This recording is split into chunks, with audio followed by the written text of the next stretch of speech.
কোনো পণ্যের বাজার দর পূর্বের মূল্যের চেয়ে বৃদ্ধি পেলে তা বাজার দর অনুযায়ী বর্ধিত মূল্যে বিক্রি করা জায়েজ বৈধ। যেমন কেউ 3 বছর আগে 1 ভরি স্বর্ণ কিনেছে 40,000 টাকায়, এখন বাজার দর অনুযায়ী তা বিক্রি হচ্ছে 1,20,000 টাকা। এমনইভাবে কেউ কয়েক বছর পূর্বে 1 কাঠা জমি কিনেছে 1 লক্ষ টাকায়, এখন তা বিক্রি করছে 10 লক্ষ টাকায়, আর তার বাজার দরও 10 লক্ষ টাকা। তবে খরিদ্দার ব্যক্তি যিনি ক্রেতা, ওনাকে পণ্যের গুণ ও বাজার দর সম্পর্কে অবহিত না করে তাকে ধোঁকা দিয়ে 10 টাকার পণ্য 100 টাকায় বিক্রি করা এটি অযৌক্তিক এবং এটি নাজায়েজ হবে। এতে বিক্রেতা গুণাগার হবে।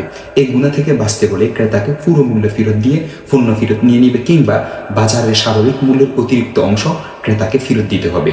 এছাড়া মার্কেটে হঠাৎ সংকট সৃষ্টি হওয়ার কারণে স্বাভাবিক দামের চেয়ে অল্প কিছু বেশি নেওয়ার অবকাশ আছে, কিন্তু এই সংকটকে সুযোগ হিসেবে নিয়ে অযৌক্তিক মূল্য